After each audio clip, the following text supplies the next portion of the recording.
안녕하세요. 하비홀릭의 하비입니다.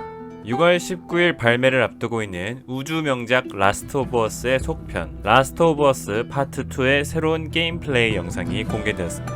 너티독의 개발자들이 직접 등장해 게임의 이모저모를 소개해주는 이번 영상에선 라스트오브어스2가 추구하는 게임의 가치와 게임 내 각 시스템의 설정 배경, 그리고 제작 의도에 대해 좀 더 자세한 해설을 들을 수 있습니다.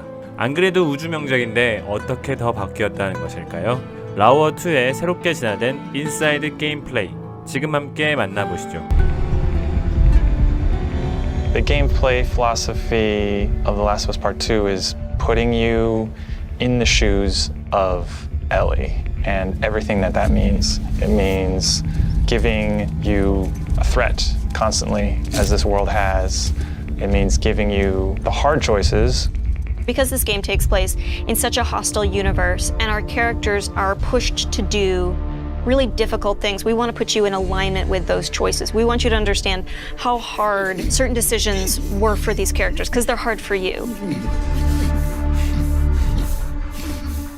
I would say the overarching philosophy of how we approached designing the game mechanically is how can we take things to the next level.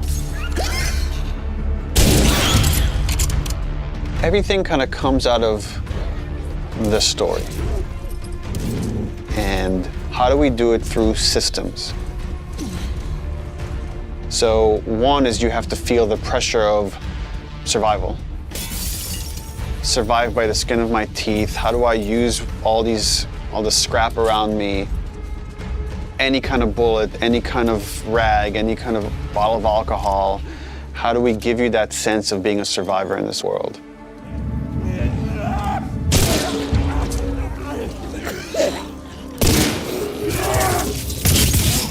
Ellie is very small compared to Joel and more nimble.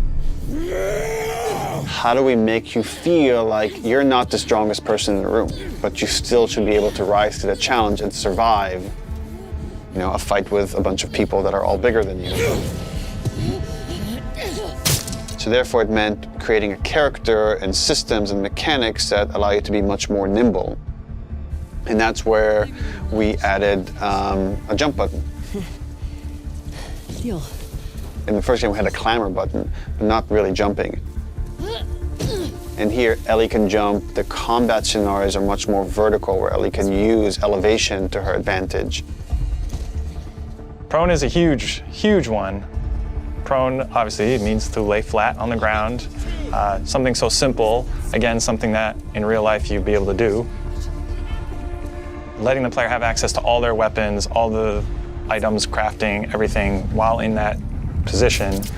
And it just creates so many more emergent things in gameplay.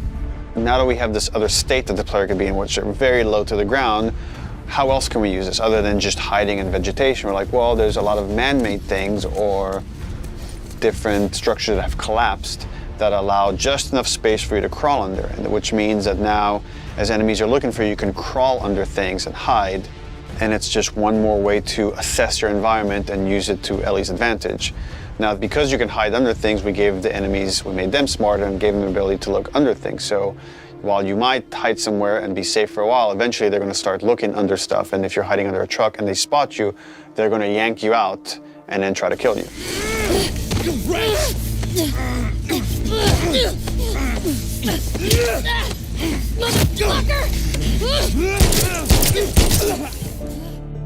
Dodging is a big one, because now with dodge, anytime you're in a scuffle, you have a chance to get away.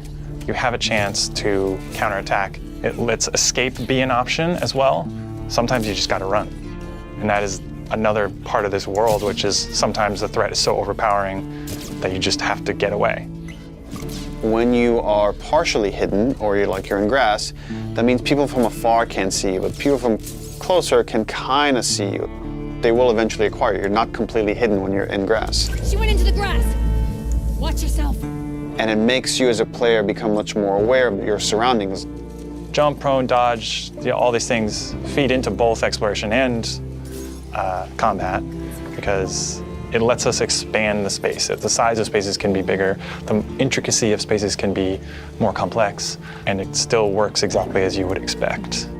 So when it came to our level design, we really wanted to challenge ourselves to make a world that really felt like a real space as much as we possibly could and didn't feel like a series of combat encounters and exploration spaces and then combat encounters that felt like a hall of horrors or something, but something that really felt like a space that you could explore that seemed like a legitimate urban environment. And that pushed us to make our level design even more open than it was in the first game, which for us at the time was pretty open. In this game, we've gone so far in making the level design open that there are actually entire story moments, entire combat encounters, like full scripted sequences that you may completely miss. And there are things that we feel like, even though a portion of our player base may never see these things, the fact that when you do encounter them, you feel like you discovered them, it lends them this charm and this magic that I think is unique to games, that, you know, this happened to me because of what I did and what the place I explored to.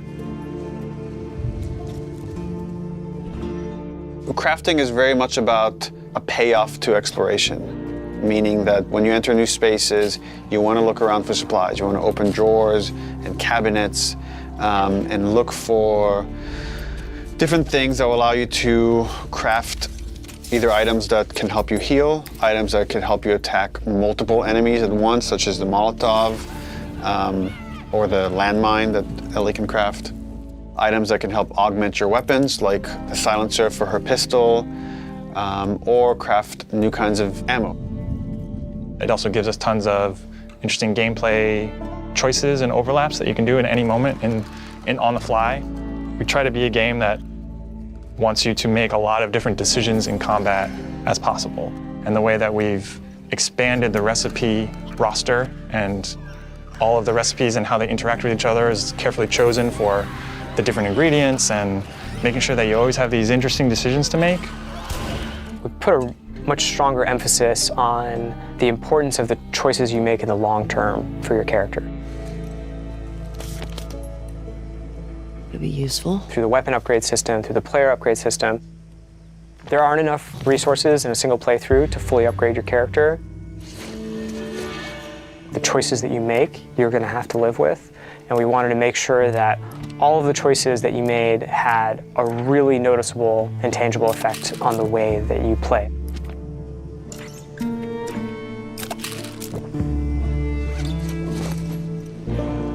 You feel a greater kinship with Ellie because you are living with decisions that you've already made. Like you are continuing this through line of her journey through this world, and the moment-to-moment gameplay is influenced by that in a way that we haven't before.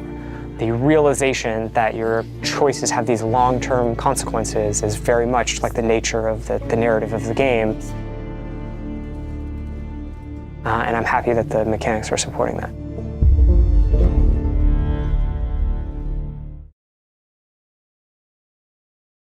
플레이스테이션